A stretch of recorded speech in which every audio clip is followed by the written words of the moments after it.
We all know that Melbourne has a reputation of being the sporting capital of the nation.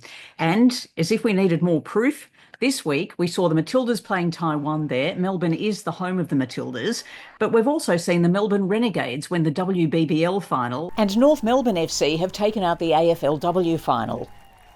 But the reason why this city has a reputation of being the sporting capital goes far beyond what happens on the field of play. They've also got the National Sports Museum. And this week, Victoria's Office for Women in Sport and Recreation released their latest Change Our Game report. Now, these reports are full of fascinating information.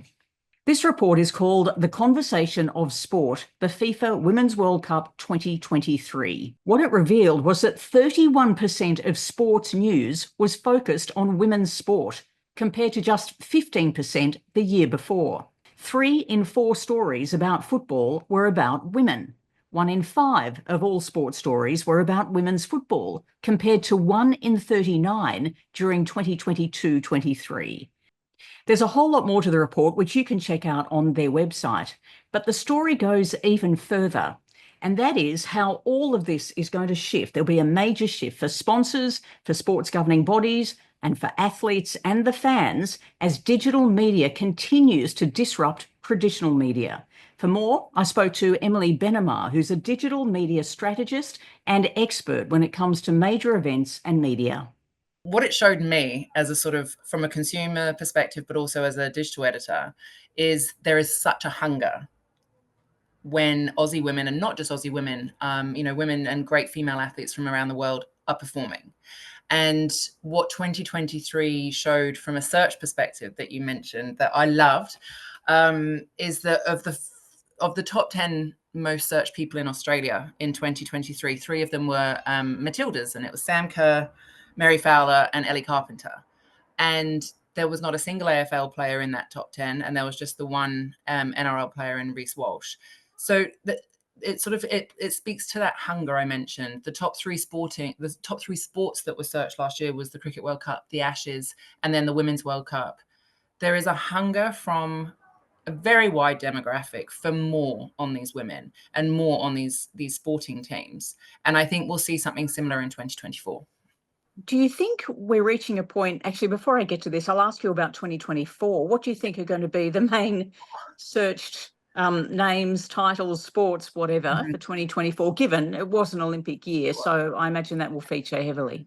The Olympics will be, without, I don't really doubt, unless it's Jake Paul and Mike Tyson. I think the Olympics will dominate the top categories.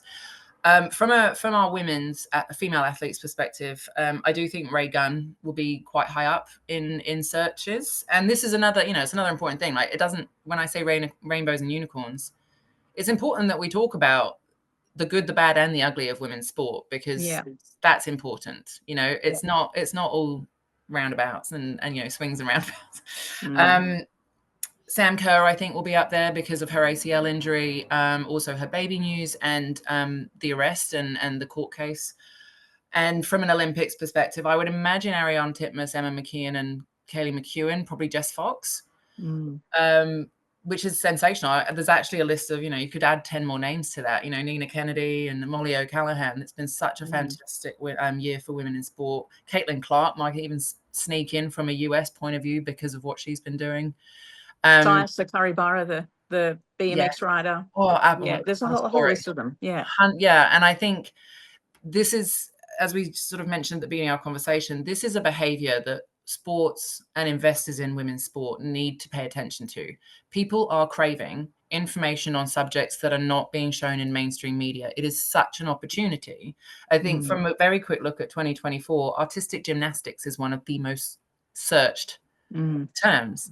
And again, it's, people want the explainers. They want to know who the athletes are. And that's what an Olympics or, a FIFA World Cup can do. It opens a gateway, but people need to react to these stats because they're really important in elevating your sport, but also cashing in on the opportunity. One of the things I've found interesting, I've spoken about it before, and I'm amazed and impressed that the IOC has woken up to this quite early. And they've put a lot of work now into their social media channels. and they had, billions of engagements, unbelievably so, through Paris. But also looking at NBC and the way they used Snoop Dogg, who wasn't just a success for NBC in America, but globally, he became a phenomenon. Yes. And so why don't we do things like that?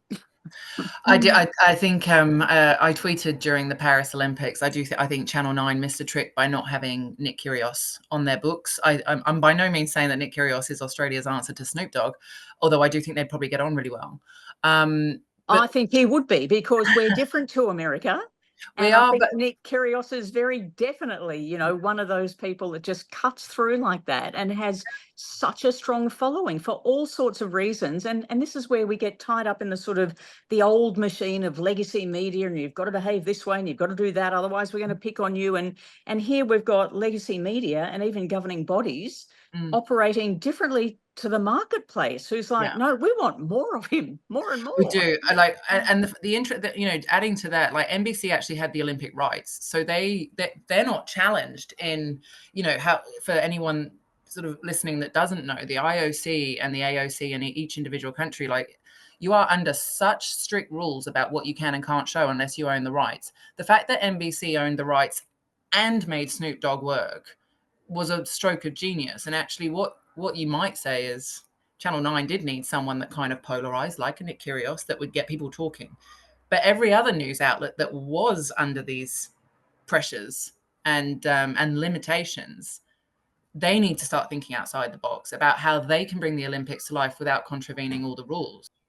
Do you think sport really needs to reinvent itself, not at the core, but around the edges, for all of these reasons? Because we're going to get to a point, aren't we, where sponsors are just going to bypass the media machine, because they can now, because athletes have their own media channel. 100%. Athletes are becoming their own brand. And I think it's what the NBA does very well. They celebrate. They know exactly what, they leverage their talent. And I think the NBA setup is set up. They're not worried about the TV rights. They're worried about protecting the best opportunity they have, and that's their players. And I think sports could learn a lot from how the NBA operates. People on the governing body side have to understand is, if you're not going to be in the paper, it's not the end of the world, because actually there's 400, 500,000, however big your audience is, that want to read it over here. And I think those are the barriers we really need to break down, and access. You have to be okay. Your athletes have to be trained to deal with the good, the bad, and the ugly. If you want premium coverage, you need to be premium trained, is what again that goes back to something you said earlier with the NBA. And I know people have said, you get over there for the playoffs, and at the end of a game you go into the dressing room and you can pick and choose whichever athlete you want to talk to. They're comfortable with that as part of the machine, because they know how it feeds in. Where we're still operating very much from that cotton wool mindset, which time passes by. I think, and that's it. If you want to, if you're an athlete and you've got your own brand, you're putting yourself out there on social media. You are open, and I'm not saying you have to cop anything, because absolutely not. I think it's abhorrent what some of our athletes have to put up with. But I do think they can be protected while also, helping to grow their brand, themselves, their sport.